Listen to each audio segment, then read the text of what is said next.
किमतीचं एक विशेष कारण म्हणजे जर तुम्ही बघितलं तर ह्याचे झाड दबलेले शिंग, उंच माथा, पुन्हा हे रोमन नोज.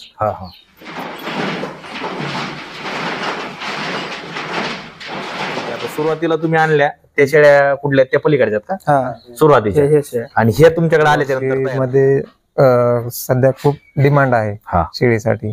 आणि शेळी हा व्यवसाय थोडा परवडण्यासारखा आहे. जनावरांना काय ज्यावेळेस म्हणजे मुक्त संचारच्या शेळ्या असतात त्या बाहेर त्यांना वेगवेगळ्या वनस्पती खायला भेटतात, ज्यातून त्यांना विटामिन्स, मिनरल्स वगैरे. शेळी पालनामध्ये एवढं महत्वाचं आहे, खूप महत्वाचं आहे. बंदिस्त शेळी पालनासाठी चारा नियोजन 40-45 हजार रुपयाची किंमत होती सध्या.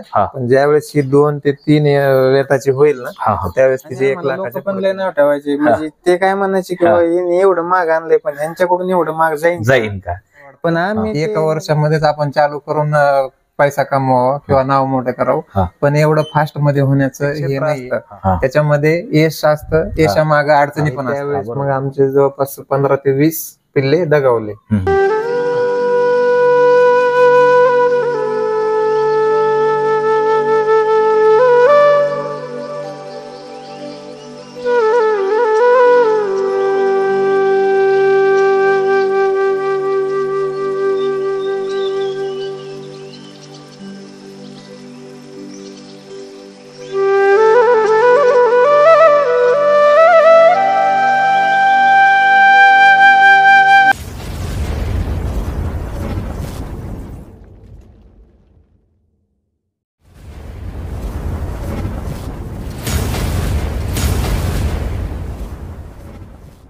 नमस्कार पशुपालक मित्रांनो, स्वागत आहे आपलं आपल्या एका नवीन व्हिडिओमध्ये.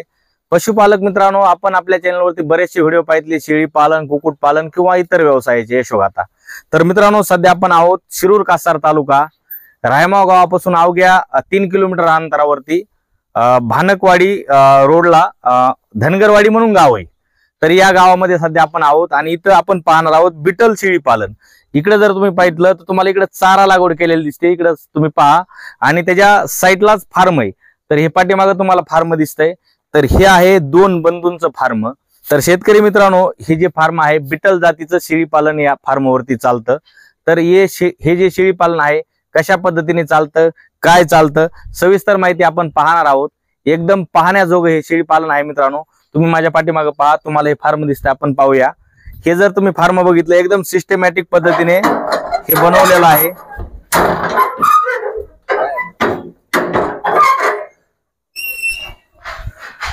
इथं तुम्ही फार्मवरती एंट्री केल्याच्या नंतर तुम्ही इकडे जर बघितलं तर तुम्हाला इकडं मोकळा पेस आहे. मुक्त संचारमध्ये हे शेळी पालन आहे. आणि आतमध्ये जर पाहिलं तुम्ही तर इथं बंदिस्त शेळ्या केलेल्या आहेत. इथं शेळ्यांना चाऱ्याचं व्यवस्थापन असतं आणि या साईडला मोकळ्या शेळ्या सोडलेल्या जातात. ज्यावेळेस चारा खाऊन रवंत करण्यासाठी, जसं की आपण शेतामध्ये फिरायला नेतो तशा पद्धतीने इकडं मोकळा पेस ठेवलेला आहे. एकदम जबरदस्त. ज्यांना नवीन शेळी पालन करायचंय तर त्यासाठी हा व्हिडिओ एकदम महत्वपूर्ण आहे. तुम्ही जर शेळी पालन करण्याच्या विचारामध्ये जर असताल तर नक्कीच हा व्हिडिओ शेवटपर्यंत पहा. तर पाहूया या शेळी पालनाची यशोगाथा. तर मित्रांनो, सध्या आपण ज्या फार्मवरती उभा आहोत तर हे फार्म हे 2 बंधू चालवतात. त्यांच्याकडून पाहूया सविस्तर माहिती. नमस्कार सर. नमस्कार. प्रथमतः स्वागत आहे आपलं आपल्या चॅनलवरती. आपला परिचय सांगा दोघांचा पण. मी गोकुळ उद्धव गोरे, राहणार धनगरवाडी, तालुका शिरूर कासार, जिल्हा बीड. आणि हा माझा लहान भाऊ आहे एकनाथ उद्धव गोरे, इथलाच आहे. आम्ही या शेडचं नियोजन बघतो. बर. तर सर काय सांगता की तुम्ही जे हे शेळी पालन सुरुवात केली, कसं तुमच्या डोक्यामध्ये हा प्लॅन आला की आपण हा शेळी पालन सुरुवात करावी? मी अगोदर खूप फिरलोत आम्ही. त्यावेळेस आम्हाला असं लक्षात आलं की बाबा शेळीमध्ये सध्या खूप डिमांड आहे शेळीसाठी. आणि शेळी हा व्यवसाय थोडा परवडण्यासारखा आहे जनावरांच्या व्यवसायापेक्षा. म्हणून आपण शेळी पालन करण्याची आयडिया आली. आणि नंतर कसं माझ्या भावामध्ये कष्ट करण्याची तयारी होती, त्याचे कष्ट आपल्याला माहिती होतं आणि तो हे व्यवस्थितपणे करू शकतो, सक्सेसफुली करू शकतो. म्हणून असा आपल्या डोक्यात विचार आला आणि शेळी पालन करण्याचं आपण ठरवलं. तर शेतकरी मित्रांनो, पाठीमागे त्यांचं फार्म आहे. पाहूया त्यांच्या म्हणजे कुठल्या जातीच्या त्यांच्याकडे शेळ्या आहेत, कसं फार्म आहे, संपूर्ण माहिती, त्यांच्या शेडची रचना, किती खर्च आला, काय आला, सविस्तर माहिती आपण व्हिडिओमध्ये पाहणार आहोत. इकडे पाठीमागे तुम्हाला फार्म दिसतंय, त्या फार्म मध्ये आपण जाऊया आणि पाहूया. चला सर, दाखवा. तर मित्रांनो पहा कसं एकदम सिस्टमॅटिक त्यांनी बनवलेलं तुम्हाला दिसतंय. इथं जर तुम्ही एंट्री केली आतमध्ये, एंट्री केल्याच्या नंतर तुम्हाला बऱ्याचशा फार्मवरती असं हे लटकेलेलं दिसतं. तर हे काय आहे सर, याचं काय सांग? हे काय आहे, हे कॅल्शियमच्या विट आहेत मिनरलच्या. कारण काय आहे, ज्यावेळेस म्हणजे मुक्त संचारच्या शेळ्या असतात त्या बाहेर त्यांना वेगवेगळ्या वनस्पती खायला भेटतात, ज्यातून त्यांना विटामिन्स मिनरल्स वगैरे भेटतात. पण आपलं बंदिस्त शेळी पालन आहे, त्यांना अशा विटामिन्स मिनरलची कमतरता पडू नये म्हणून आपण हे त्यांना सप्लिमेंट म्हणून देतो. चाटण म्हणतात ना, चाटण विटा. तर या तुम्ही अलीकडे या थोडं या. तर मित्रांनो हे जे तुम्हाला दिसत आहेत हे राम लखनची जोडी, हे जे बंधू आहेत ह्या बंधूंचं हे फार्म आहे. तुम्ही शेळ्या पहा, तुम्हाला शेळ्या दिसतात, ही एक पाटच आहे, ही तब्येत बघा. तर आपण पाहणार आहोत हे शेळी पालन जे त्यांनी केलं कसं, म्हणजे ह्यांचं कामकाज चालतं काय, सविस्तर माहिती मित्रांनो ज्यांना नवीन करायचंय ना ते शेवटपर्यंत व्हिडिओ पहा. कारण कसं असतंय, जे शेळी पालन करतं त्यांना अनुभव असतो आणि त्या अनुभवामधूनच नवीन शेळी पालन करणारा काहीतरी शिकतो. ज्यांना करायचंय किंवा करतात तर नक्कीच हा व्हिडिओ पहा. तर सर काय सांगता की तुम्ही ही जी बिटल जात निवडली, तर बिटल जातच का बरं निवडली तुम्ही? बिटल जात निवडण्यामागचं कारण असं आहे की कारण आपण बऱ्याच शेळ्या बघितल्या. आता गावरान शेळी होती आपल्याकडे पहिलं, पण गावरान शेळीला डिमांड फक्त कटिंग साठी आहे आणि कटिंगच्या रेटनं जर म्हटलं तर त्याची खूप कमी व्हॅल्यू होती. आणि त्यानंतर आपल्या महाराष्ट्रामध्ये सध्या बिटल शेळीचं एवढी मागणी आहे आणि त्यांचे रेट पण खूप हाय आहेत. मग तो विचार मनात आला आणि आपण बिटल शेळी निवडण्याचं ठरवलं. कारण ही शेळी अट्रॅक्टिव्ह पण आहे आणि त्या दिसायला एकदम म्हणजे काळं सोनं, जसं की शेतकऱ्यांचं पांढरं सोनं तसं हे काळं सोनं आहे. बर, तर हे जे तुम्ही शेळ्या निवडल्या, तर बिटल निवडली, तर सुरुवातीला कुठून तुम्ही ह्या शेळ्या खरेदी केल्या? आपण सुरुवातीला 4 शेळ्या आणल्या होत्या पंढरपूरवरून आणि एक ब्रीडर आणला होता गोळेगाववरून, छोटा आणला होता 4-4.5 महिन्याचा. बर, तर तुम्ही ह्या ज्या शेळ्याचं फार्म सुरू केलं, कुठलंही समजा शेळी पालन करत असताना जे शेळी पालक आहेत किंवा नवीन व्यवसाय ज्यांना करायचा त्यांच्या डोक्यामध्ये सुरुवातीला एक म्हणजे शंका असते की शेळी पालन करायचंय, शेड तर कुणी उभारू शकतं, शेळ्या आपल्याला भेटतात, पण चाऱ्याचं नियोजन ते मेन महत्वाचं असतं. मग तुमचं हे पूर्ण बंदिस्त शेळी पालन आहे, मग चाऱ्याचं व्यवस्थापन काय आहे, काय सांगता? हे तुम्ही म्हणजे योग्य प्रश्न विचारला. कारण चारा नियोजन शेळी पालनामध्ये एवढं महत्वाचं आहे, बरोबर, खूप महत्वाचं आहे. बंदिस्त शेळी पालनासाठी चारा नियोजन खूप महत्वाचं आहे. मग त्याच्यासाठी आपण पावसाळ्यात तर आपल्याला अडचण येत नाही, पण उन्हाळ्यात आणि हिवाळ्यात थोडस, तर त्याच्यासाठी आपण गिन्नी गवत आहे, नेपियर म्हणतो आपण त्याला, अमेरिकन 5G ते पण आहे आपल्याकडे, मक्का क्रॉस. त्याचबरोबर बांधावरचं गवत जे पावना गवत त्याची पण लागवड केलेली, आणि मक्का पण आपण टप्प्याटप्प्यानं मक्याची पण पेरणी करत असतो टप्प्याटप्प्यानं, जेणेकरून त्यांना कमतरता पडू नये. आणि उन्हाळ्यामध्ये आणि पावसाळ्यासाठी आपण 4 ते 5 टन मुरघास करून ठेवतो.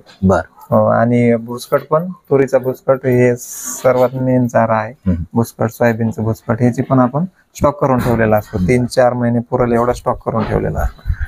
तर ह्या शेळी पालनामध्ये जो मेन रोल आहे हे पण आहेत, हे त्यांचे छोटे बंधू आहेत. आम्ही सुरुवातीला ज्यावेळेस आलतो तिथं फार्मवरती, तर हे शेळ्यांना खायला टाकीत होते. आपण त्यांच्याकडे जाऊया, थोडं त्यांना आपण थोडं माहिती विचारूया. तर सर काय सांगता की तुम्ही सुरुवातीला ज्यावेळेस मी तुमच्या फार्मवरती आलतो, तुम्ही खायला टाकत होता, त्यामध्ये एक कुठलं तरी म्हणजे चारा तुम्ही टाकलेला होता आणि त्या चाऱ्यावरती वरून काहीतरी टाकत होतात, काय सांगतात? ते आपल्याकडे आता चारा पाऊस खूप झाला ना आपल्या बीड जिल्ह्यामध्ये, त्याच्यामुळे थोडं चारा ते वगैरे खराब झालं थोडं. त्याच्यामुळे आपल्याकडे आता चारा खायसाठी त्यांना गिन्नी गवत आहे आणि ते खूप निभार झालेलं आहे गिन्नी गवत. त्याच्यामुळे ते त्यांनी गिन्नी गवत चांगलं खाण्यासाठी आपण त्याच्यात म्हणजे वेस्टेज जाऊ नये म्हणून त्याच्यामध्ये थोडा मकाचा भरडा आपण थोडा कुठे टाकल्याच्या नंतर टाकून देतो थोडा, म्हणजे ते मकाचा भरडा पण खातात आणि ते मकाच्या भरड्यामुळे कुटी पण सगळी खाऊन घेतात. जे मकाचा भाडा टाकला, ते मकाचा भाडा म्हणजे कसा, घरी तयार भाडा केला का कसा? घरीच आपण मका आणतो दुकानावरून आणि घरी आपल्या गिरण आहे मका भरडाला, त्यामध्ये त्या मका भाड्यामध्ये काय मिक्स करता का डायरेक्ट? नाही, डायरेक्ट मकाचा भरडा टाकून देतो. तर मित्रांनो हे सांगण्याचं आणि दाखवण्याचं कारण असं आहे की तुम्ही बऱ्याचशा फार्मवरती आपण जातो, आवाढव्य खर्च केलेला असतो, कुठेतरी आमच्यासारख्या युट्यूब चॅनलवरती व्हिडिओ पाहून किंवा कुणीतरी पैसे कमवत आहे, कुणी फॉर्च्युनर गाडी घेतली, म्हणजे लोकांचं नियोजन बघून बऱ्याच लोकांकडे काही पैसा असतो, मग आपणही हा व्यवसाय करू शकतो. या हेतूने बरेचसे नवयुवक तरुण म्हणा किंवा जे शेतकरी आहेत या मार्गाकडे वळतात. पण कुठलंही काही लोकांना नॉलेज नसतं. आता भैयाने सांगितलं की बीड जिल्ह्यामध्ये भरपूर पाऊस झालाय आणि पाऊस झाल्यामुळं तो चारा जो आहे कापण्यात नाही आला आणि चारा वाढला, त्याची जी खोड आहे ती मोठाली झाली, मग ते वेस्टेज जाणार. आणि ह्यांचं पूर्ण बंदिस्त शेळी पालन, यांना काय बाहेर वगैरे सोडत नाहीत. मग ते चारा त्यांनी कसा खाल्ला पाहिजे बाबा, काहीतरी त्यामध्ये आयडिया असतात. तर हा अनुभव आम्ही तुमच्यापर्यंत पोहोचत असतो की तुम्ही शेळी पालनामध्ये काय करायला पाहिजे. तर हा त्यांचा अनुभव तुम्ही आता ऐकला. ते चारा खाण्यासाठी त्यामध्ये मकाचा भाडा टाकलेला होता. मकाचा भाडा तुम्हाला दिसतोय स्क्रीनवरती की मकाचा भाडा ते त्या चाऱ्यावरती टाकून, म्हणजे जे शेळ्या आहेत त्या मकाच्या भाड्याच्या नादाने ते चारा सध्या खालचा खातात, म्हणजे वेस्टेज जात नाही. बरं, आता हे झालं तुमची एक आयडिया. तुमच्या बंधूंनी सांगितलं की चाऱ्याचं मेन व्यवस्थापन असतं, चारा तुम्ही भरपूर लावलेला आहे. आता शेळ्यांचं सर थोडं अलीकडे, हे जे शेळ्या आहेत तुमच्याकडे, हे शेळ्यांचं जे व्यवस्थापन असतं दिनक्रम, कुठलंही कामकाज असेल किंवा व्यवसाय असेल त्याचं प्लॅनिंग असतं, प्री प्लॅनिंग केलेलं असतं की कसं करायचं. तर तुमचं सकाळचं व्यवस्थापन कसं असतं, सकाळपासून संध्याकाळपासून काय सांगतात? सकाळी सर आम्ही 5:30 वाजता उठतो. उठल्यानंतर शेडची स्वच्छता झाडून वगैरे घेतो आम्ही, आणि 5:30 ते 6:30 पर्यंत स्वच्छता होते सगळी शेडची. त्याच्यानंतर मग 7 वाजता शेळ्यांना चारा दिला जातो, तुरीचं भुसकट. तुरीचं सोयाबीनचं भुसकट त्यांना दिलं जातं सकाळी. त्याच्यानंतर मग 11 वाजता त्यांना शेळ्यांना पाणी टाकून, भुसकट खाल्ल्यामुळे शेळ्या पाणी पितात. 11 वाजता शेळ्या पाणी पितात आणि मग 11 वाजता त्यांना हिरवा चारा द्यायचा 11 वाजता. म्हणजे सकाळी सुका आणि नंतर म्हणजे वाला चारा. वाला चारा नंतर 11 वाजता वाला चारा. त्याच्यानंतर त्यांनी वाला चारा खाल्ल्यास नंतर त्यांना दिवसभर आपण आराम देतो, बसून देतो. आणि 4 वाजता डायरेक्ट खायला टाकतो. परत 4 वाजता 4 वाजता ते मग 4 वाजता टाकल्यानंतर 5 वाजेपर्यंत खातात. 5 वाजता एक वेळेस टाकायचा चारा, 6 वाजेपर्यंत सगळं खातात. त्याच्यानंतर 7 वाजता आपण खुराक देतो. खुराकामध्ये काय देतात? खुराकामध्ये आपण सरकी पेंट थोडी भिजून, त्याच्यामध्ये मकाचा बारडा, खपरी पेंट आणि मिनरल मिक्सचर त्याच्यात थोडं टाकून आपण. काय मिनरल मिक्सचर मध्ये काय देतात, काय असतं नेमकं? ते पावडर कॅल्शियम. म्हणजे काय होतं, आता बऱ्याचशा जे नवीन पशुपालक आहेत ज्यांना शेळी पालन करायचे, म्हणजे ह्या गोष्टी माहित नसतात. बऱ्याचशा जुन्या लोकांना माहिती, पण लगेच त्यांचे कमेंट असतात, ह्याला काय ते काय. आता आपण असं दाखवलं, तुम्ही सांगितलं मकाचा भाडा, मग मकाचा भाडा कसा करायचा हे सगळ्या लोकांना माहित नसतं. मग त्यामध्ये पाणी टाकायचं का डायरेक्ट ते वाढायचं, ह्या गोष्टी आपण शेतकऱ्यांपर्यंत यासाठी पोहोचवतो की ओरिजिनल माहिती आपल्या शेतकऱ्यांना समजली पाहिजे, नवीन पशुपालकाला काही अडचणी नाही पाहिजे. त्यासाठी आपण ते तुम्हाला खोलवर विचारत असतो. तर तुमच्याकडे इथं दाखवा एकदा अलीकडे या कॅमेरामॅन. हे बघा मित्रांनो, इथं तुम्ही जर बघितलं तर पाण्याचं सिस्टमॅटिक बनवलेलं आहे पूर्ण बंदिस्त शेळी पालनामध्ये. असं जर तुम्ही नियोजन केलं, इथं बघा आपल्या घरामध्ये जसं माठ ठेवायसाठी बनवलेलं असतं तसं इथं टेक्चर केलेलं आहे. आणि पाणी बघा एकदम स्वच्छ पाणी आहे, तुम्हाला दिसतं एकदम स्वच्छ पाणी. आणि इथं आपल्या एक छोटासा असा टप आहे, टपामध्ये पाणी ठेवलेलं आहे. तर ह्याचं व्यवस्थापन कसं असतं, ह्याला स्वच्छ वगैरे करणं कधी बदलीत आहे, काय करता? हे सकाळी आपण त्या भुसकाट त्यांना टाकतो त्यावेळेस आपण 11 वाजता ज्यावेळेस त्यांना पाणी टाकायचं त्यावेळेस पाट्या स्वच्छ करून घ्यायच्या, आणि स्वच्छ करून घेतल्यानंतर त्यात पाणी टाकायचं. मग दिवसभर जसं ताण लागेल तसे शेळी येऊन पाणी पिते त्याच्यामध्ये. बरं, आता एक महत्वाचं अलीकडे एकदा, आता ही शेळी एकदम समजा ब्लॅक कलरची बिटलची, आता सुरुवातीला तुम्ही आणल्या त्या शेळ्या कुठल्या, त्या पलीकडच्यात का सुरुवातीच्या, आणि हे तुमच्याकडे आल्याच्या नंतर तयार झाले? आमच्याकडे तयार. बरं, आता काय सांगता, ही पाट जी आहे तर ही किती दिवसाची पाट आहे, किती महिन्याची? ही पाट 10 महिन्याची आहे. 10 महिन्याची. बरं, आता ही गाभण आहे का?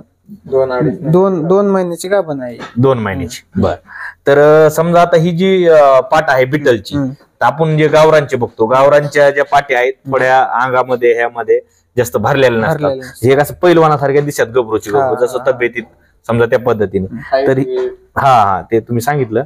तर ही जी पाट आहे, तर ह्या पाटीची सरासरी किंमत किती बरं सध्या आता आपण विकायची म्हणलं तर किती जाऊ शकते, काय सांगता? हिची किंमत आता सध्या 45-50 हजार रुपये किंमत आहे. 45-50? काय सांगता? खरं? एकदम प्युअर बिटल. याचे जे जर तुम्ही बघितलं ना, लांबी वगैरे कानाची, पुन्हा दबलेले शिंग, तिथं माथा आहे वगैरे, खूप म्हणजे. एक मिनिट, तर ही शेळी जी आहे आता समजा ही पाटच आहे ना? हो, पाटच आहे. किती महिन्याची पाट आहे ही 10 महिन्याची पाट आहे. आपल्या घरी तयार झालेली शेळी. म्हणजे तुम्ही ज्या सुरुवातीला 3 शेळ्या आणल्या त्यापासूनच ही तयार झाली. त्याच्यामुळेच आपण निवडताना तशा शेळ्या म्हणजे क्वालिटीच्या होत्या, फक्त कलर ऑड होता. थोडं बजेट कमी असल्यामुळे आपण ऑड कलरच्या पण घेतल्या, कारण आपला कन्सेप्ट हा होता की आपल्याकडे प्युअर क्वालिटीचा एकदम ब्लॅक प्युअर बिटल मेल आहे. त्याच्यापासून आपल्याला काही ऑड भेटतील, काही ब्लॅक भेटतील. समजा जसं जन्म होईल तर आपल्याला त्याच्यापासून हे भेटलेले आहेत. तर ही एकदा दाखवा, जवळून दाखवा मित्रांनो. शेतकरी मित्रांनो पहा, 10 महिन्याची ही पाट आहे. तुम्ही याच्या पायाच्या ह्याच्यापासून तिचे पूर्ण रचना बघा, शेळीची रचना कशी आहे.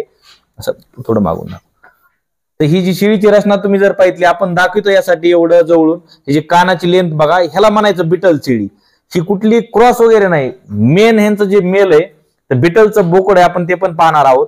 ही शेळी बघा तुम्ही, तर हिचा बांधा बघा, ही जी रचना पहा, एकदम इथं नाकामध्ये असा थोडा इथं बाक आहे. हे जे कानाचं रचना, शिंगाची पाठीमाग शिंग कुठं म्हणजे मारण्याची अडचण नाही, काही नाही. डोळे जर बघितले तर पूर्ण व्हाईट तुम्हाला डोळे दिसतात. संपूर्ण म्हणजे ह्याचं दाखवण्याचं कारण असं आहे, बिटल शेळ्यांची ओळख अशी आहे. कुणी जर बिटल मध्ये शेळी पालन करण्याच्या विचारामध्ये असतात तर बिटल शेळी अशी असते मित्रांनो. तर ही जी तुम्ही सांगितलं तर 10 महिन्याची गाभण आहे का? हो, 2 महिन्याची गाभण आहे. बर, आता ही जी शेळी आहे तुमची बिटलची, तर ही विक्री करायचं म्हणलं तर मार्केटमध्ये कितीला म्हणले? आता सध्या ही 40-45 हजार रुपयाची किंमत होती सध्या. पण ज्यावेळेस ही 2 ते 3 वेताची होईल ना, त्यावेळेस तिची 1 लाखाच्या पुढे किंमत राहील तिची. 1 लाखाच्या प्लस. खरंच म्हणता? हो, खरंच किंमत तिची 1 लाखाच्या प्लस. कारण आम्ही घेण्याच्या वेळेस आहे ना, आम्ही ज्या वेळेस पंढरपूरवरून 4 शेळ्या आणल्या ना, हिच्यापेक्षाही थोडं कमी दिसायला सुंदर असणारी शेळी 1.5 लाख रुपयाला मागितलेली होती, असं त्यांचं म्हणणं होतं. आणि खरं होतं. आम्हाला पण अगोदर थोडस म्हणजे मला पण वाटतंय खोटं वाटलं, पण त्याच्यानंतर आम्ही जेवढे फार्म फिरलो त्याच्यावर त्यांचे डिमांड आणि किमती बघितल्या ना, त्यावेळेस लक्षात आलं खरंच. आणि म्हणून तर मग या क्वालिटी बिटल करण्याचा आपला अजून आवड निर्माण झाली. बर, अलीकडे काय सांगता बरं? आता तुम्ही दोघं बंधू हे फार्म बघताय, म्हणजे पूर्ण वेळ काम इथं कोण पाहतं? हे पाहतो बंधू पाहतो, कारण त्याने जे आता हे शेळ्याच्या तब्येती वगैरे जे दिसतात ना, तर त्याचं एवढं प्रॉपर नियोजन आहे. त्याच्यामुळे त्यांच्या तब्येती वगैरे, आता तुम्हाला जर या पाठी जर बघितल्या तुम्ही, तर तुम्हाला कुठली खराब दिसणार नाही किंवा वीक दिसणार नाही, कमकुवत दिसणार नाही. कारण त्याचं पूर्ण 24 तास ह्याच्यामध्ये एवढं लक्ष आहे. पूर्ण वॉच म्हणजे नियोजन त्याचं, पूर्ण नियोजन त्याचं आहे. हो, आपण फक्त थोडस गायडन्स करतो, पण त्या गायडन्स वरती मेहनत करण्याचं आणि कष्ट करण्याचं काम आणि तयारी त्याची, आणि त्याच हे यश आहे. त्याच फळ आहे म्हणायचं. बरं, काय सांगता की आता तुम्ही सांगितलं बिटल मध्ये एवढं तेज दिसतंय, कारण व्हिडिओ मध्ये पण जे आपल्याला आता प्रेक्षक पाहताय, जे शेतकरी पाहताय, नक्कीच बिटल मध्ये विचार करण्याचं, समजा जर विचार करत असतील बिटल मध्ये काम करायचं, तर नक्कीच अशा फार्मला व्हिजिट करा, जिथं परिपूर्ण शेळी पालन करतेत, व्यवस्थित व्यवस्थापन असतं. त्यांच्याकडून माहिती घ्या, अशा लोकांकडून जिथं फार्मला व्हिजिट करा तुम्ही, आणि नंतरच शेळी पालनाच्या म्हणजे विचारामध्ये तुम्ही जर असताल तर नंतरच तुम्ही शेळी पालन करा. अजून काय सांगता सर की तुमच्या या शेळी पालनामध्ये काय टार्गेट आहे पुढचं, तुमचं काय भविष्याचं? आपल्याला आता ह्या क्वालिटीमध्ये, एकदम प्युअर क्वालिटीमध्ये आणि ब्रीडिंग क्षेत्रामध्ये काम करायचंय. आणि आपलं हे पूर्ण शेडची कॅपॅसिटी 30 शेळ्याची आहे. आणि जर भविष्यामध्ये आपलं 50 शेळ्याकडे नेण्याचे आपले म्हणजे टार्गेट आहे. 50 शेळ्या बिटलच्या 50 आपण टार्गेट आहे टॉप मध्ये, टॉप क्वालिटी. बरं, आता तुमच्याकडे हे तुम्ही शेड उभारणी केली. शेड उभारणीमध्ये मला इथं 5 प्रकारचे कप्पे दिसतात. हे 5 प्रकारचे जे कप्पे आहेत, तर काय सांगता की 5 कप्पे तुम्ही का बरं केले? कारण हे संपूर्ण तुम्ही एकत्रही करू शकला असतात. नाही, पहिलं आपलं जे गावरान शेळ्याचं होतं ना, ते एकच कप्प्यामध्ये होतं. आणि त्यावेळेस काय होतं, काही गाभण शेळ्या, पिल्ले वगैरे, पिल्लांना ते मारामारी केल्यामुळे काय होतं, तशा वेळेस पिल्ले बाधित होण्याची शक्यता जास्त असते. किंवा गाभण शेळीला पण जर मार बसला तर ते थोडस नुकसान होण्याचे चान्सेस जास्त आहेत. म्हणून आपण थोडस वेगवेगळे कप्पे केले होते. म्हणजे कप्पे केले, त्यात गाभण शेळ्या वेगळ्या, पिल्लांना वेगळा सेपरेट कप्पा केला. म्हणजे मारणाऱ्या वेगळ्या, मारणाऱ्या वेगळ्या, गाभण वेगळ्या, म्हणजे अलग अलग सगळ्या आपल्या पद्धतीने. बर, आता तुम्ही इकडं साईडला इकडे या, तुम्हाला दाखवतो. तर शेतकरी मित्रांनो, इथं बघा, इथं अशा गव्हाणी बनवलेल्या आहेत. ही पूर्ण गव्हाण त्या कोपऱ्यापासून तर ह्या कोपऱ्यापर्यंत तुम्हाला ही पूर्ण गव्हाण दिसते. तर ही जी गव्हाण तुम्ही बनवली, इथं शेळ्यांना हे आतमध्ये तोंड हे जाऊन हे खाण्यासाठी समजा तुम्ही बनवलंय, एकदम व्यवस्थित बनवलंय. तर हे तुमच्या कसं डोक्यामध्ये आलं की आपण इथं गव्हाण करायची. आता काय होतं काही ठिकाणी डायरेक्ट आणते चारा कुठेतरी काय कोपऱ्याला टाकते, ह्याचं काय कन्सेप्ट? बरेच जणांचं कसं आहे, एकदम कप्प्याच्या मधोमध गव्हाण केलेले असतात. पण त्यावेळेस काय होतं, आपण चारा घेऊन आलो ना तर ते टाकायला गेलं तर ते शेळ्या अंगावर उड्या मारणार, खाली सांडणार. बरोबर. त्याच्यामुळं आपण ज्यावेळेस चारा टाकतो त्यावेळेस शेळ्याचा ना आपला संपर्क आला नाही पाहिजे, म्हणून आपण गव्हाणी बाहेरच्या साईडनं बनवली, जेणेकरून शेळ्याला फक्त मुंडकं घालून त्यात खाता आलं पाहिजे. आणि शेड बनवण्या पाठीमागे आणि हे सिस्टमॅटिक बनवण्याचं अजून एक कारण, आपल्याला जर ह्यात कुठं काही जर थोडं काही वाटलं कमतरता तर आपलेच घरची मशीन वगैरे आहे आणि तो स्वतः जे कष्ट मी उगाच म्हणत नाही त्याचं की बाबा कष्ट करण्याची तयारी. शेड हे नाही बनवलंय, शेड स्वतः आम्ही दोघांनी, आता त्यांनीच बनवलं, फक्त आम्ही असं बनवायचं तसं बनवायचं हे आम्ही घरीच मशीन वगैरे आणून हे पूर्ण जे शेड आहे ते घरीच बनवलंय. दावण वगैरे गव्हाण वगैरे घरीच सगळं घरी. आणि जर अजून काही जर वाटलं आपल्याला की हा याच्यामध्ये बदल, कारण काय होतं आपण शेड तयार करताना एकदाच पूर्णपणे म्हणजे परफेक्ट शेड बनवू शकत नाही. जसं काही ना काही नंतर अडचणी आपल्याला चुका झालेल्या लक्षात येतात, त्या दुरुस्त करण्यासाठी शिकत चालतात आणि मग जी मिस्टेक लक्षात आली की ती दुरुस्त करण्यासाठी आपण ते रिपेअर करत राहतो. हे आपण घरीच बनवलं. तर शेतकरी मित्रांनो, मी यासाठी विचारत असतो किंवा प्रत्येक शेतकऱ्यांना सांगत असतो, तुम्ही फार्मवर व्हिजिट कशासाठी करायची? तर फार्मवरती यासाठी व्हिजिट करायची. आता बऱ्याच लोकांची इथं आल्याच्या नंतर लक्षात येणार नाही ही गव्हाण या साईडला का बनवली, बरं इकडे बनवली. इकडून पलीकडून जर तुम्ही जर बघितलं तिथं गेट केलेलं आहे, त्या गेट मधून एंट्री करायची. चारा आणल्याच्या नंतर शेळ्या फक्त पाहणार त्या चाऱ्याकडे, त्यांना आपल्या अंगावर झाप मारता येणार नाही किंवा ते आपल्या डायरेक्ट पळत येणार नाहीत. तिथून यायचं, तिथं कुटी मशीन आहे त्या कोपऱ्याला, तिथं कट करायचा चारा आणि तिथून आल्याच्या नंतर या ज्या गव्हाणी बनवल्या त्या गव्हाणीमध्ये पलीकडच्या साईडने येऊन चारा टाकायचा. ऑटोमॅटिक शेळ्या सगळ्या जमा होणार, त्या मार्क्या पलीकड, गाभण शेळ्या म्हणजे अलीकड, अशा सगळं एकदम सिस्टमॅटिक बनलंय. कुठल्याही शेळीला कसल्याही प्रकारची इजा होणार नाही आणि शेळ्या व्यवस्थित या गव्हाणीवरती येऊन खाणार चारा. तर हे असं व्यवस्थापन तुम्ही ज्या जसं फार्मवरती व्हिजिट करता, प्रत्येक फार्मवरती नवीन नाविन्यपूर्ण गोष्टी केलेल्या असतात, वेगवेगळ्या गोष्टी केलेल्या असतात, त्यामधून तुम्हाला काहीतरी शिकायला भेटतं. त्यासाठी आपण फार्मवरती पूर्ण फिरून शेतकऱ्यांचं सविस्तर माहिती तुमच्यापर्यंत पोहोचत असतो. आपण अजून त्यांची जी शेळी पालनाची माहिती आहे पाहणार आहोत. तुम्ही व्हिडिओ शेवटपर्यंत पाहत राहा मित्रांनो, कारण हा जो महत्वाचा मुद्दा तुम्ही मिस करू शकणार नाहीत. काय सांगता सर अजून की तुमच्या या शेळी पालनामध्ये आपण काय पाहतो की शेळी पालनामध्ये सध्या बकऱ्याला भरपूर मागणी आहे, म्हणजे काही समजा जे काय म्हणते त्याला ब्रीडिंगसाठी किंवा आता आपण पाहतो की बाहेर मांसाहारासाठी सध्या बकऱ्याची मागणी भरपूर आहे. तर तुमच्याकडे बकऱ्याचं नियोजन कसं आहे की जे तुमच्याकडे होणारं जे आहे तुमच्याकडे उत्पन्न पाट असन किंवा बोकड असन त्याचं विक्री व्यवस्थापन तुम्ही कसं करताय? आपण बकऱ्याचं जे आहे ना, पिल्ले झाल्याच्या नंतर जर मेल पिल्ले असतील तर ते 8-9 महिन्याच्या नंतरच विकतो, कारण त्याचा मोबदला चांगला भेटतो. आणि सध्या तरी आपलं जे विक्री आहे ती ब्रीडिंग साठीच आहे, कटिंग साठी आपण सध्या विकत नाहीयेत. आणि पाठी पण असेच नवीन पशुपालक मित्र आहेत ज्यांना नवीन शेळी पालन करायचंय, असे इथे येऊन पाठी घेऊन जातात आपल्याकडे. म्हणजे तुमच्याकडे येऊन नवीन झालेल्या पाठी घेऊन जातात, कारण आणि त्याची डिमांड आता मागणी त्याची एवढी ना की आपल्याकडे तेवढ्या म्हणजे नाहीये तयार की आपल्याला त्याचे विकण्यासाठी. बरं, आता तुम्ही भविष्यात सांगितलं की तुमच्याकडे एक टार्गेट आहे 50-100 शेळ्या करण्याचं. तर एखाद्याला समजा बिटलमध्ये काम करायचंय, आता आपला व्हिडिओ पाहून तुमच्या शेळ्याच्या तब्येती पाहून किंवा तुमचं एक सांगितलेलं यशोगाथा पाहिल्याच्या नंतर नवीन तरुणाला एक हुरूप येतं, आपणही अशा गोष्टी करू शकतो.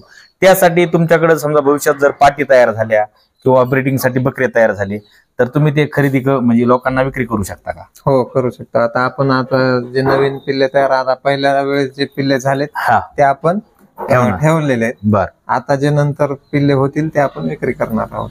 जरी एखाद्याला जर क्वालिटीमध्ये काम करायचं असेल तर त्यांनी संपर्क करून बुकिंग पण करू शकते. म्हणजे तुमच्याकडे आधी बुकिंग करावं लागेल? बुकिंग जर केली तर फायदा हा होतो की आपलं मग ते विकल्या जात नाही. हा बरोबर, म्हणजे आपण ठेवतो त्यांना. ठेवतो आपण त्यांना. तर शेतकरी मित्रांनो, कुणाला जर बिटल मध्ये काम करायचं असेल तर हे जे फार्म आहे शिरूर कासार तालुका बीड जिल्हा, आणि बीड जिल्ह्यामध्ये शिरूरकडे तुम्ही जर आलात, रायमाव गाव आहे, रायमाव गावापासून अवघ्या 3 किलोमीटर अंतरावरती तुमचं गाव धनगरवाडी. धनगरवाडीमध्ये एकनाथ गोरे, आणि तुमचं नाव काय म्हणले? गोकुळ गोरे. गोकुळ गोरे. कुणाला सांगण्याची विचारण्याची काही गरज नाही, डायरेक्ट रायमावरून आलात की त्यांचं रोडच्या कडेला हे फार्म दिसतंय. डायरेक्ट तुम्ही इथं या आणि या फार्मला व्हिजिट करा. फार्मवरच्या शेळ्या पहा, शेळ्याच्या तब्येती पहा, आणि नंतर तुम्ही 100% या शेळी पालनामध्ये काम करता ही घ्यावी. म्हणजे ही मी तुम्हाला एकदम छाती ठोकपणे सांगू शकतो, कारण ह्यांच्या शेळ्याच्या तब्येती बऱ्याचशा अशा भारी दिसतात. आणि विशेष म्हणजे मित्रांनो, थोडं कॅमेरामॅन जवळ या, एक महत्वाचा मुद्दा तुम्हाला दाखवायचा आहे मला. हे इथं या, इथं जर तुम्ही बघितलं हा शेळीचा कान आहे मित्रांनो. मी बराच वेळ झाला शेळीला हात लावला, बघितलं हे कान तुम्हाला ही लेंथ दिसते, आणि इथं कुठंही एकही तुम्हाला गोचिडी दिसत नाही हो. इथं बघा, आपल्या गावरान ज्या शेळ्या आहेत, घरच्या शेळ्या आहेत, किंवा कुठल्या फार्मवर जा तुम्ही, हे गोचडाने पूर्ण भरलेलं असतंय. आणि इथं बघा ना, स्वच्छता, कुठं नाकाला काही नाही, कुठं काय दिसतंय. काय सांगतात सर, हे जे तुमचं बिटलचं बोकड आहे, किती महिन्याचं बोकड आहे? हा आता सध्या 16 महिन्याचा आहे, रनिंग हे चालू आहे, 16 महिन्याचा आहे. आणि वेट हे 90च्या आसपास आहे वेट. बर. हो, आपण ज्या वेळेस खरेदी केला होता 1 वर्षापूर्वी, जवळपास 4 महिन्याचा होता, 4 ते 4.5 महिन्याचा होता. हो, त्यावेळेस आपण 50,000 रुपयाला खरेदी केला होता, गोळेगाववरून आणला होता.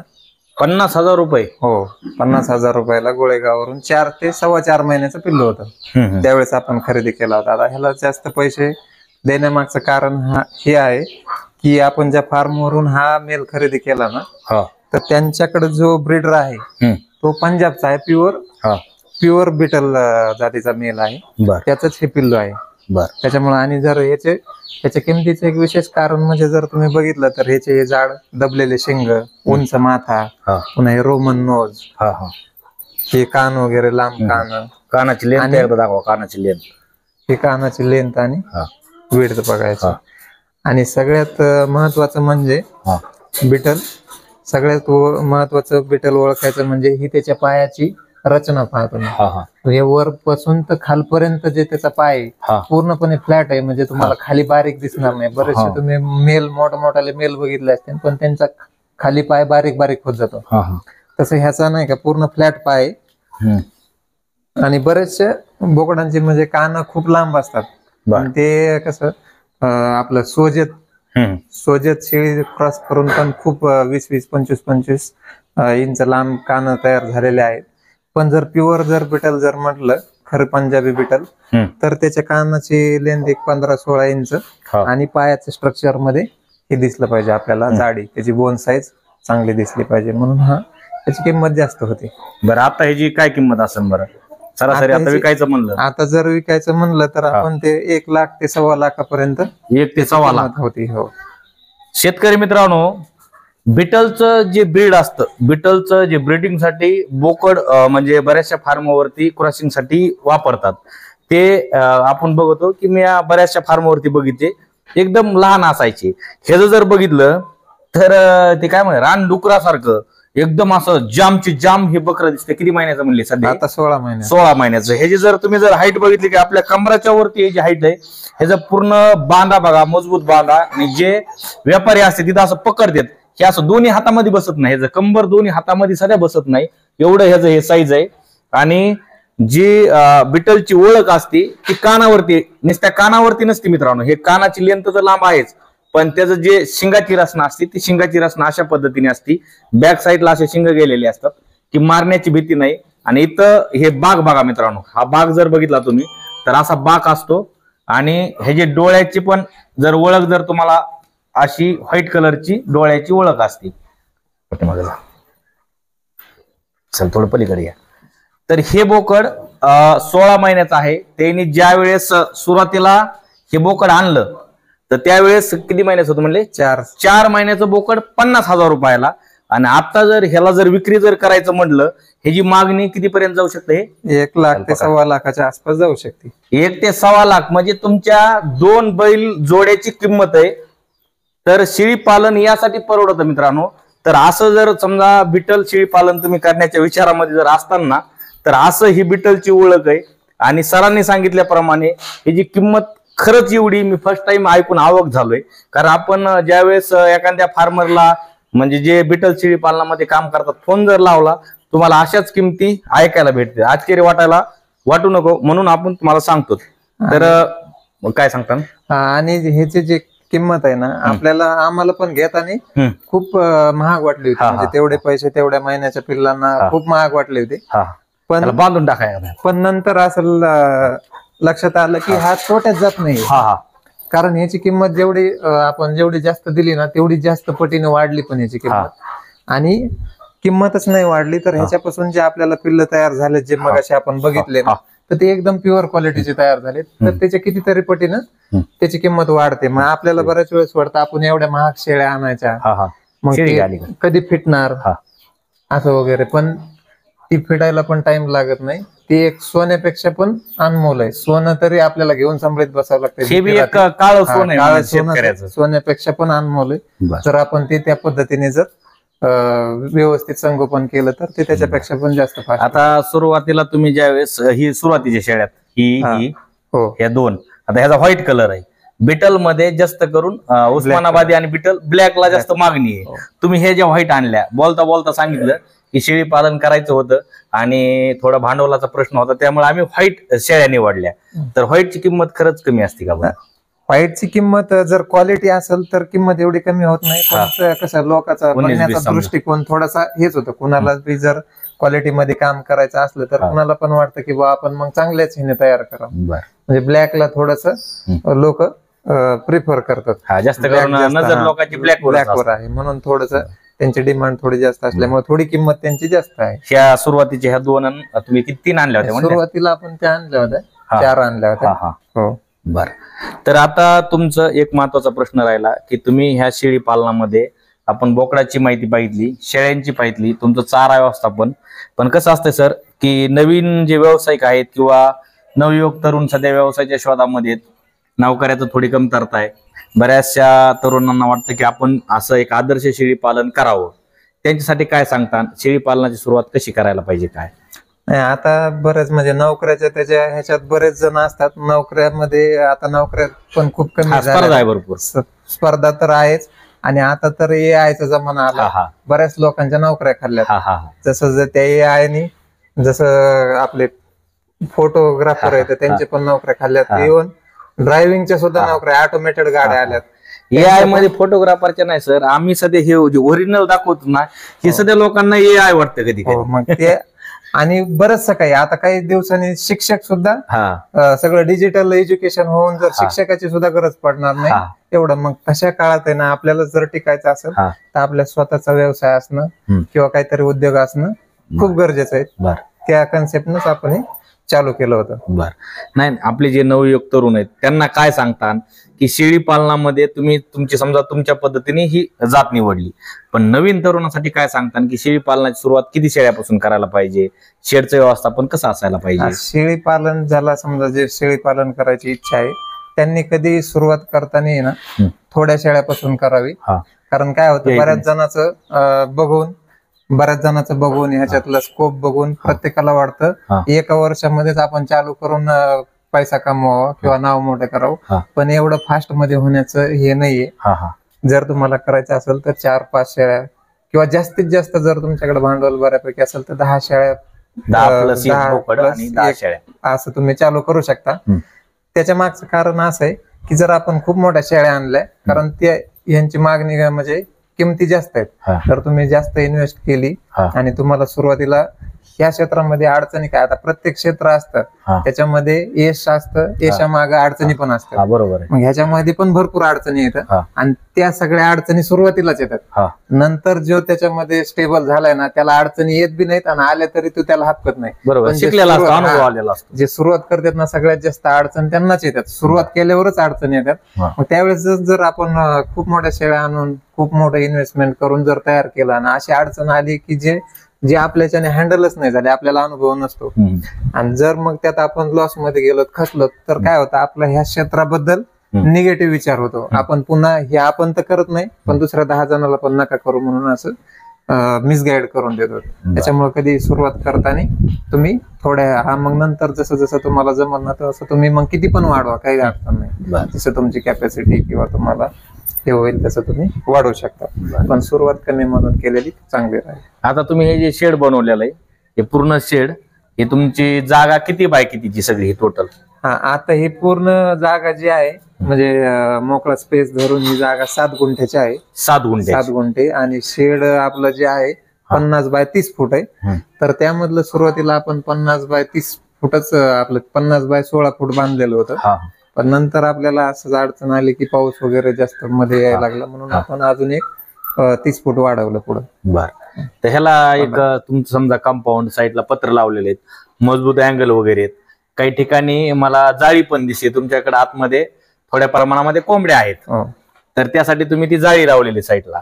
तर ही जाळी, या शेडचा खर्च टोटल एक मिनिमम तुम्हाला खर्च किती आला होता, काय सांगता?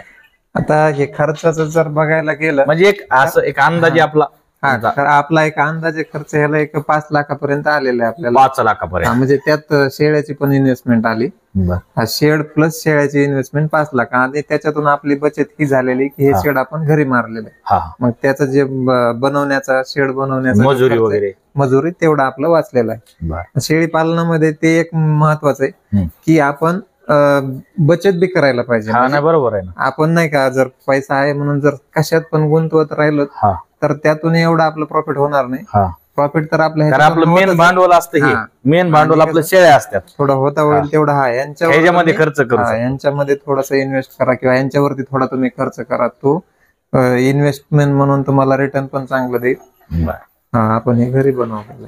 तर आपण आता ह्यांच्याकडे येऊया. त्यांचे छोटे बंधू आहेत. ही आपण सुरुवातीला म्हणल्याप्रमाणे राम लखन जोडी. तर सर तुमचं काय, तुम्ही सध्या काय करता ते सांगायचं राहील आपलं. मी गोळ्या औषधाच्या कंपनीमध्ये ऍज अ मेडिकल रिप्रेझेंटेटिव्ह म्हणून काम करत होतो. त्यानंतर मी तो 5 वर्ष जॉब केला. पण कसं आहे, ते जॉब पण चांगला आहे असं नाही, पैसा आहे, नॉलेज वाढतं, पण आयुष्यभर करण्यासारखा जॉब नाहीये हे माझ्या लक्षात आलं. कारण कंटिन्यू आपण फिरलं वगैरे तर थोडासा त्रास हळूहळू जाणवतो. आयुष्यभर करण्यासारखा जॉब वाटला नाही मला वैयक्तिक. आता बरेच जण तर तो आवडतो, ते करतात, पण मला तसं वाटलं नाही म्हणून मी तो सोडला. आणि नंतर आता क्लासेस वगैरे चालू केले लहान मुलांची. तर मी क्लासेस बघतो आणि हे गोट फार्म बघतो नियोजन. तर हे पूर्ण हे शेळी पालनाचं हे काम बघतात सरांकडून. आता आपण एक माहितीपूर्ण माहिती पाहिली. आता जे फार्म चालवतात, फार्म मधला अनुभव काय आहे, तर ह्यांच्याकडून थोडी माहिती पाहूया. आता आपण ह्यांच्याकडे येऊया. तर काय सांगता की आपण एक मोकळी चर्चा पाहणार, जसं की आपण एखाद्या फार्मवरती व्हिजिट केल्याच्या नंतर चर्चा करतो, कसं शेळी पालन केलं, काय केलं, एकदम साध्या पद्धतीने, जसं की तुम्हाला समजन असं. काय सांगता सर की तुमच्याकडं आता सरांनी सांगितलं ते क्लास वगैरे चालवतात, तुम्ही फार्मचं कामकाज पाहता. आता प्रत्येकाला एखादा व्यवसाय करायचा असला की असं सुरुवातीला दडपण असतं अंगामध्ये, म्हणजे मनामध्ये, की आपला व्यवसाय चालन का. आता आपण एवढ्या महाग किमतीच्या, त्यांनी तर सांगितलंच, पण तुमचा अनुभव आपण विचारतोय की एवढ्या महाग समजा शेळ्या आणल्या, घरच्याचा विरोध म्हणा किंवा आपल्याला समाज काय म्हणेल, एवढ्या कुठं बैलाची किंमत कुठे शेळ्याला असते का, काय सांगता? सुरुवातीचा अनुभव काय होता तुमचा? तसं तर आम्हाला बाहेरच्यांनी पण खूप हे केलं, म्हणजे एवढ्या महागाच्या शेळ्या नसतात असं तसं. बाहेरचे पण लय नाव ठेवायचे लोक, घरचे पण थोडे हे करायचे, नाराजगी होती महागाच्या शेळ्या आणल्यामुळे. पण आमच्या दोघांचा, म्हणजे भावाचा मला खूप सपोर्ट होता आणि माझ्या भावाला खूप सपोर्ट होता. म्हणजे आमच्या दोघाला माहिती होतं की आपण असं केल्यानंतर आपलं काय होणार आहे, हे आम्हाला दोघाला माहित असल्यामुळे आम्ही म्हणजे हे झालो नाही, खचलो नाही, आम्ही करतच राहिलो. आणि त्याच्यानंतर आमचा सुरुवातीला थोडाफार लॉस बी झाला, थोडा अनुभव कमी. लॉस कुठल्याही वेळेला असतो, थोडा अनुभव, म्हणजे लॉस आला म्हणजे अनुभव येतो. अनुभव आला आम्हाला. मग नंतर आम्ही काय असं खचून गेलो नाही, करीतच राहिलो. करत राहिल्यानंतर आजपर्यंत आम्ही इथपर्यंत आलो आणि चांगली किंमत आहे, चांगली किंमत. आम्ही सक्सेसफुल झालो, सक्सेसफुल आहे त्या व्यवसायामध्ये. सुरुवातीला म्हणजे नाही का, सुरुवातीला बऱ्याच जणांना वाटतं ना की बाबा एवढं महाग हे विकणार कसं, आणले ते विकायची अडचण आहे, आणि सगळेजण तसं म्हणतात. पण मग आपल्याला हे माहिती होतं अडचण येणार, पण तशा वेळेस आपण त्यांना प्रतिसाद न देता यात होऊ शकतंय हे संयम ठेवून आपण करून दाखवलं की मग आज तेच लोक पण बघायला येतात किंवा आम्हाला पण करायचं ही आवड व्यक्त करतात. तर आज इथं येऊन आम्हाला पण करायचंय असं म्हणतात. आणि सुरुवातीला तेच म्हणायचे की बो हे तुम्ही एवढं महाग आणलंय, तुम्ही कसं विकणार, काय होणार, हे सगळ्या अडचणी यायच्या. नंतर आता बरेचसे लोक बघायला यायला लागल्यावर त्यांचा दृष्टिकोन बदलला की बा अरे ह्याच्यात पण सक्सेस. मग आता आई वडील घरचे सगळे समाधानी. आता मग ज्या वेळेस बाहेरचे लोक येऊन बघून इथं येऊन घेऊन जाण्यासाठी इच्छा व्यक्त करायला लागली ना, त्यावेळेस घरच्यांना पण पटलं की बा त्याच्यामध्ये स्कोप आहे आणि ते पण आता सपोर्ट करतात. आणि आम्हाला बरोबर आहे ना, लाख लाख रुपयाला बोकड जाते म्हणजे वाटणारच ना. आणि आम्हाला लोक पण लय नाव ठेवायचे, म्हणजे ते काय म्हणायचे की बा हिने एवढं महाग आणलंय पण ह्यांच्याकडून एवढं महाग जाईन का. पण आम्ही ते म्हणजे आम्हाला ज्यावेळेस गिऱ्हाईक यायला लागलं ना, त्यावेळेस त्यांना कळालं की भाऊ खरंच विकतंय म्हणून. आणि आता आम्हाला पण एवढं म्हणजे गिऱ्हाईक आहे. आता आमच्याकडे सध्या उत्पन्न थोडं कमी आहे सध्या सुरुवात असल्यामुळे, माल विक्रीसाठी म्हणजे सेल करण्यासाठी माल कमी आहे. म्हणजे आता तुमच्याकडे माल तयार होतो तुमच्या फार्मवरती तुम्ही ठेवणार आहे, म्हणजे ते लोक बाहेरचे जे लोक आहेत ते आम्हाला निगेटिव्ह करायचे. म्हणजे आम्हाला बी कधी कधी असं वाटायचं की बाबा आपल्याला खरंच असं गिऱ्हाईक येईन का. पण आता असं गिऱ्हाईक येतं इतकं की आम्हाला सध्या मालच नाही द्यायला, तुम्हालाच कमी पडायला, आम्हाला माल कमी पडायला लागला. पण तुम्ही फार्मचं नियोजन एकदम म्हणजे की पुढच्या भविष्याच्या ह्यासाठी तुम्ही विचार करून केलं. बरेचसे फार्म सुरुवातीला पाहतो की तुमचा आता वडीलपार्जित समजा व्यवसाय होता शेळी पालनाचा, तुमच्या घरी गावरान जातीच्या शेळ्या होत्या, त्याच्यासाठी तुमचं शेड वगैरे होतं, पण तुम्ही त्या शेडवर न राहता शेळ्यांना व्यवस्थित निवारा. आता इथं मजबूत असे समजा आपण बघतो, इथं मजबूत असे पोल दिलेले आहेत, इथं पण हे पाईप मजबूत लावलेले आहेत आणि साईडचं कंपाऊंड पण मजबूत आहे. केलं म्हणून नाही केलं, एकदम सिस्टमॅटिक. आपण गावान पाहितली पलीकडे सुरुवातीला लोक काय करतात, समजा ते आडकी त्या कट करणं, कुऱ्हाडीने हाणणं, म्हणजे वेळ खाऊ असतंय ते आणि चारा पण व्हायला जातो. तुमचं व्यवस्थापन एकदम असं म्हणजे साधं वाटत नाहीये, व्यवस्थापन तुम्ही केलंय, माइंडेड व्यवस्थापन केलंय. सर ते काय होतं, आपण करायचं म्हणून केलं का मग त्यात आपला लॉस होतो. आपण जर प्रॉपर पद्धतीने जर चांगलं केलं, आता समजा आपण इथं पाईप लावण्याचं कारण काय आहे, आपण जर इथं जाळी लावली तर शेळ्या काय करतात, जाळीवर पाय देतात, जाळी वाकतात, इकडून धडक मारतात, इकडून तिकडे जातात शेळ्या. काय होतं ह्याच्यातून बाहेर किंवा मग ती तार बाहेर ह्याच्यावरून उडी मारून पलीकडे जाते शेळ्या, तार त्यांना लागते. पहिले आपली पण इथं जाळीच होती, पण आपल्या नंतर काय झालं, जाळी सगळी खराब केली शेळ्यांनी. लक्षात आलं तुमच्या, ह्याच्यातून बाहेर जायला लागल्या शेळ्यांना म्हणजे थोडी हे व्हायला लागली, इजा व्हायला लागली. ते लक्षात आलं, ते लक्षात आल्याच नंतर आपण मग पाईप आणले आणि पाईप लावली कप्प्याला. हे अनुभव असतील मित्रांनो, यासाठी आपण शेळी पालनच्या फार्मवरती जी सविस्तर माहिती आहे ती तुम्हाला दाखवत असेल. ह्यांच्याकडून जी चूक झाली सुरुवातीला, ती चूक तुमच्याकडून होऊ नये त्यासाठी आपण हे सांगत असतो. त्यांनी सांगितलं इथं सुरुवातीला जाळी होती, जाळीला धडक मारली किंवा शेळीचा पाय पाडला, ते लागणं, इजा होणं, पुन्हा म्हणजे तुमचं मेन जे भांडवलाचा स्रोत आहे त्याला जर इजा जर झाली तर तुमचं खच्चीकरण होणार. मग तुमच्या व्यवसायामध्ये थोडं लॉस झाला की मग हे परवडत नाही, मग ते तुमचं निगेटिव्ह झालं की ते शेळी पालनच बंद होत. त्यासाठी अशा फार्मला तुम्ही व्हिजिट करा आणि हे फार्म एकदम साध्या पद्धतीने. इथं खाली जर बघितलं तुम्ही, इथं मित्रांनो इथं खाली बघा, इथं तुम्हाला हे जे दिसतंय तर हे टाकलेलं, हे मुरुम टाकलेला आहे. तर हा मुरुम का बरं टाकला त्यांनी, काय सांगता, हा मुरुम तुम्ही मुरुमच इथं का टाकला.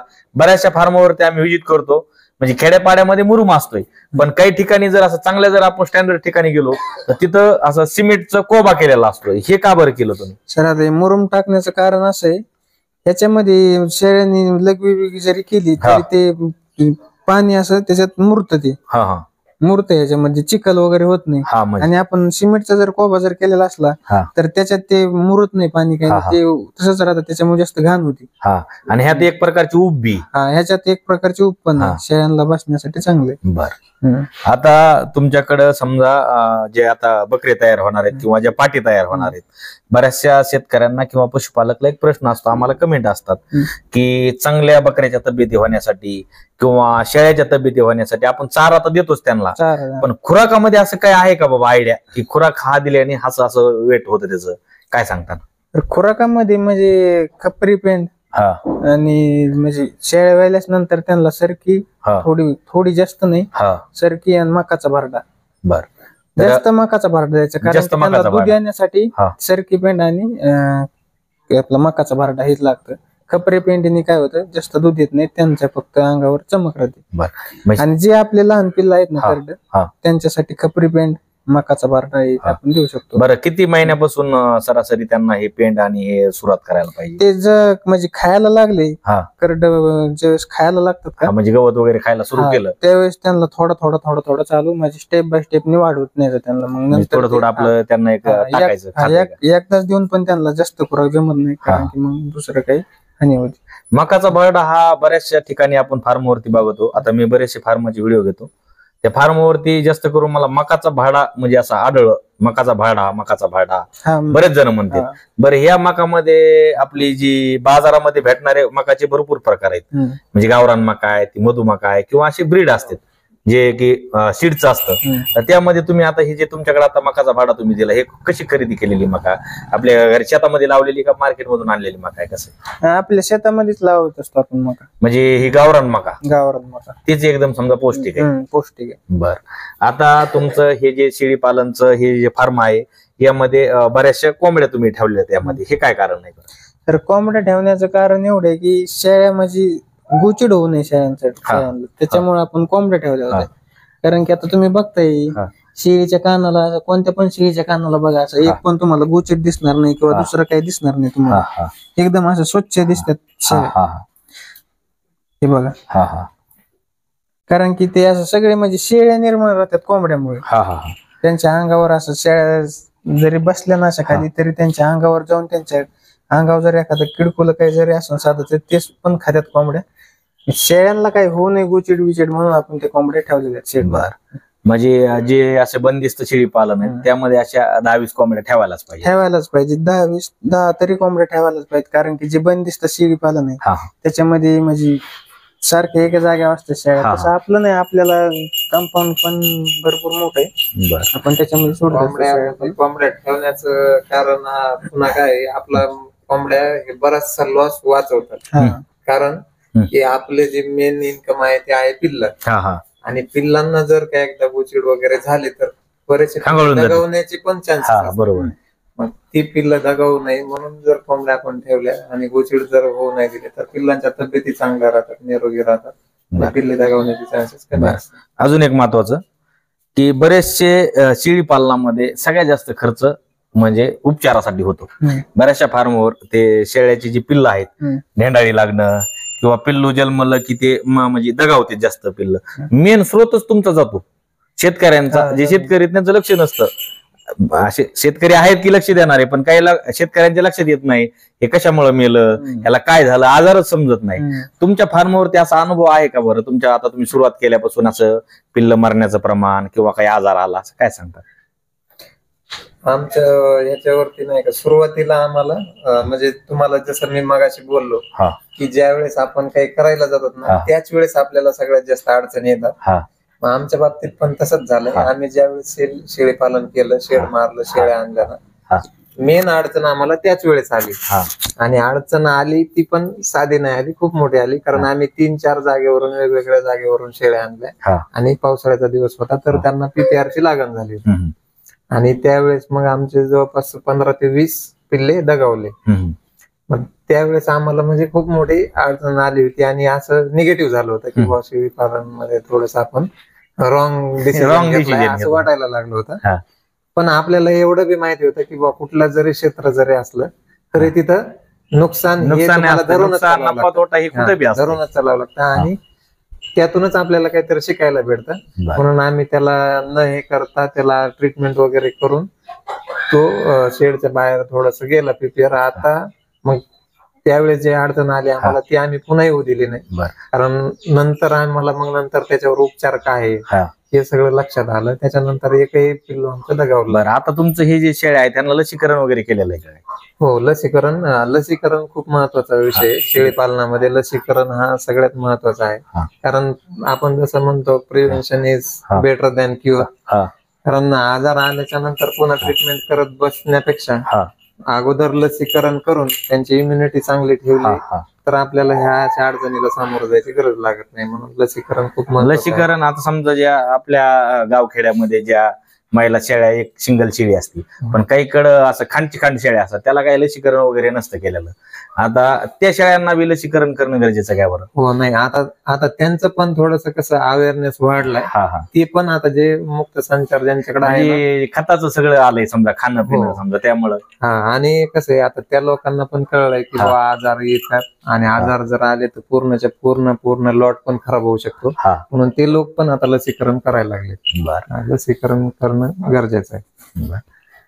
तर शेतकरी मित्रांनो, बरेचसे प्रश्न आहेत, बरेचसे उत्तर आहेत, पण आपला व्हिडिओ लॉंग होतोय आणि ह्यांच्याकडं जे शेळी पालनाचं आपण माहिती पाहिली तुम्हाला काय माहिती मित्रांनो समजली, काय नाही समजली, आपलं कमेंट बॉक्स मध्ये तुमची कमेंट करा. तुमच्या प्रतिक्रिया, अनमोल प्रतिक्रिया आम्हाला कळवा. तुम्हाला काय वाटतंय आणि हा व्हिडिओ तुम्हाला म्हणजे कसा वाटला नक्कीच आम्हाला कमेंट करा. आणि शक्यतो तुम्ही बीड जिल्ह्यामधले जर असता, शिरूर कासार तालुक्यामधलं हे जे गाव आहे, रायमाव गावापासून अवघ्या 3 किलोमीटर अंतरावरती धनगरवाडी म्हणून गाव आहे. इथं तुम्ही व्हिजिट करा. यांच्याकडे भरपूरचा असा अनुभव आहे. आपण व्हिडिओमध्ये सगळ्या गोष्टी व्यक्त नाही करू शकत, कारण हे जे बंधू आहेत हे फार्मची संकल्पना, हे फार्म बघतात, एकदम छान प्रकारे फार्म आहे. त्यांचा चारा पण पलीकडे आहे. आपण चारा पण थोडाफार व्हिडिओमध्ये दाखवूया. तिकडे चाऱ्याचे प्रकार त्यांनी केलेले आहेत. आणि शेळ्या जर तुम्ही बघितल्या तर असं नाही की व्हाईट कलरला मागणी नाही. त्यांनी सांगितलं व्हाईट कलरला पण मागणी. जर बांधा जर शेळीचा मजबूत असन, शेळी दिसायला जर आकर्षक असन, ह्याला पण किंमत आहे. असं नाही समजायचं की व्हाईटला किंमत नाही. त्यांच्याकडे ब्लॅक शेळ्या पण आहेत. अजून दुसऱ्या ह्यामध्ये बिटलमध्ये असा साधा कलर येतो. हा, तर असा पण कलर आहे. बिटलमध्ये कुठलाही कलर असू शकतो. आणि सर्व जे शेळ्या आहेत तर बिटल जातीच्या इथं शेळ्या आहेत. कुठलाही क्रॉस वगैरे नाही. त्यांचा ब्रीडचा आपण बोकड पाहितला तो ओरिजिनल बिटल आहे. ओरिजिनल बिटल काय असतं ह्या फार्मवरती आल्याच्या नंतर तुम्हाला समजल. शक्यतो तुम्ही इथं व्हिजिट करा आणि या सरांकडून माहिती घ्या. सरांचा, सर अलीकडे सरांचा, ह्या दोघांचा नंबर आपण डिस्क्रिप्शन बॉक्स मध्ये देतोय. त्यांचा पूर्ण ऍड्रेस, लोकेशन सगळं तुम्हाला त्यामध्ये आहे. कॉल करून दोघांपैकी एक जणाला कॉल करा. कॉल करून तुम्ही इथं व्हिजिट करा आणि इथली माहिती घ्या. आणि असेच नवनवीन व्हिडिओ पाहण्यासाठी तुम्ही आपल्या चॅनलवरती नवीन असाल तर चॅनल सबस्क्राईब करा मित्रांनो. आणि हा व्हिडिओ जास्तीत जास्त ज्यांना हा व्यवसाय करायचा आहे किंवा ह्या व्यवसायाची आवड आहे त्यांच्यापर्यंत शेअर करा. तर तुम्हाला नवीन व्हिडिओ कुठला पाहायला आवडत नक्कीच कमेंट करा. थांबूया इथंच. राम राम.